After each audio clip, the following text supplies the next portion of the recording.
and take a look at how much unspoken privilege and generational wealth we actually take advantage of in the narratives we hear every day.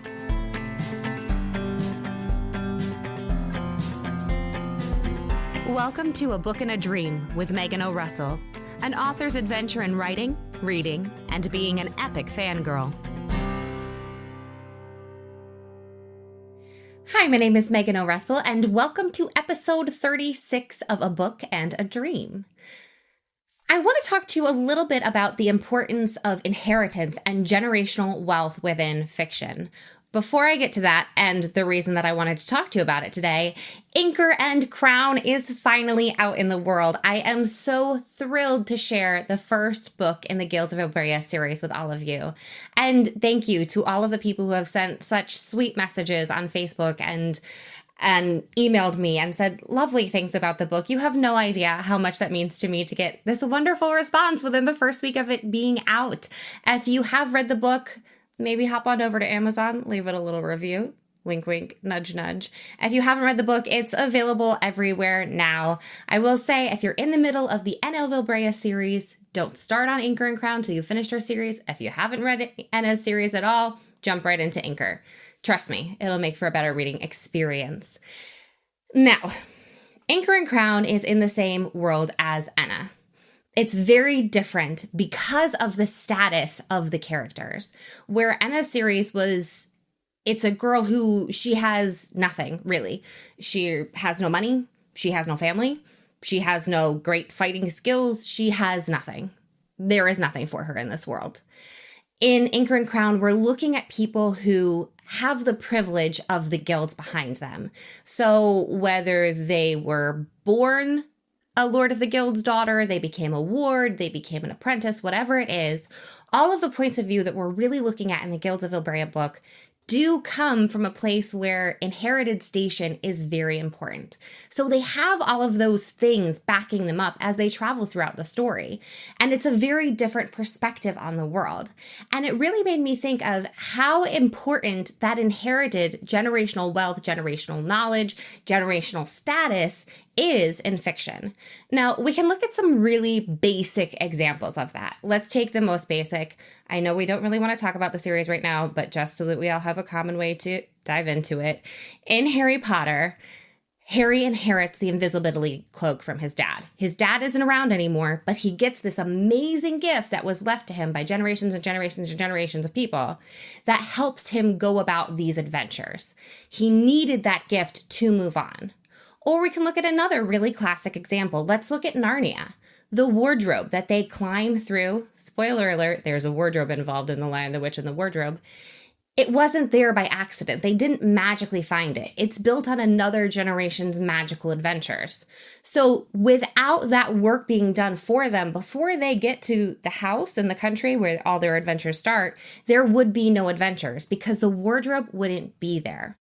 We can look at some bigger examples with that too. Let's take Caraval. The sisters are obsessed with the concept of Caraval because of their family's obsession and are able to, swing away around getting there because of their family's wealth and station. You can also look at something like the classic Little Women. Jo was so privileged that her family not only made sure that she had an education, but left her a house so that they could continue with the series in book 2. You can look at one of my own books, Girl of Glass. Nola is part of the 1% that is chosen to survive the apocalypse. If she didn't have, food, water, shelter, things that most people don't have during the apocalypse, then you couldn't go through with her story. If you look at Throne of Glass, we won't actually look at Throne of Glass. If you know, you know. If you don't know, read the series. I really enjoyed it. And even if we're not talking about specific wealth, items, things like that, there are so many stories where privilege of birth comes into play. So you can look at someone who has absolutely nothing, no money, not really much family in some cases. They don't have some special skill or some amazing talent, but wait, they do. They have something in their blood that they were born with that makes them special, that begins the adventure. So even though they weren't actually handed, wealth, money, power, whatever it is, because of who they were born, they're already granted an amazing head start on their adventure. Look at Shadow and Bone, the first book in the Grisha series. There are people who are born with something special, including our leading lady. The same can be said for Red Queen, just finished that series. It's all a matter of chance of birth. It's having that power when you come into the world. You can also look at Strange the Dreamer. Actually, a very good book. If you are into the short books, maybe don't check out Strange the Dreamer. But if you really want like a beautifully written prose level novel, check it out. And it all comes down to how you were born, what you were born as in the world. And it's so fascinating to look at that from the point of view of two of my series in the same world. And I didn't even really mean to do it that way.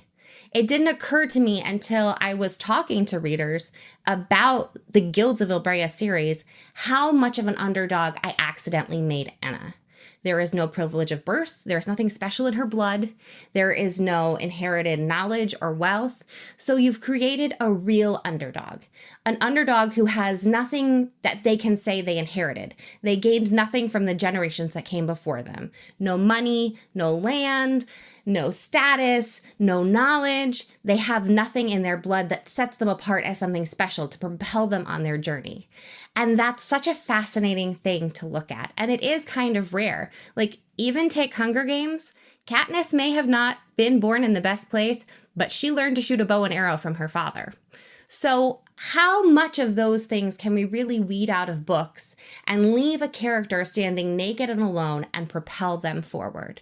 What series do you know of where that's possible? And I'll tell you, it can be pretty hard to find. In most cases, they already have something going with them.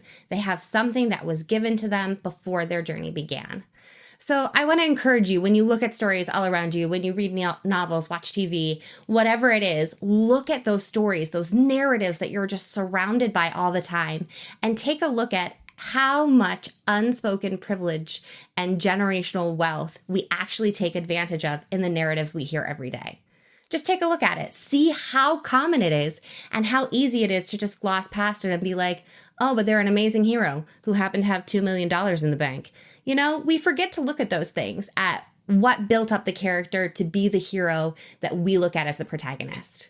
So take a look at it and let me know what examples you can find. In the meantime, don't forget to check out Anchor and Crown, and I will see y'all next time. Bye-bye.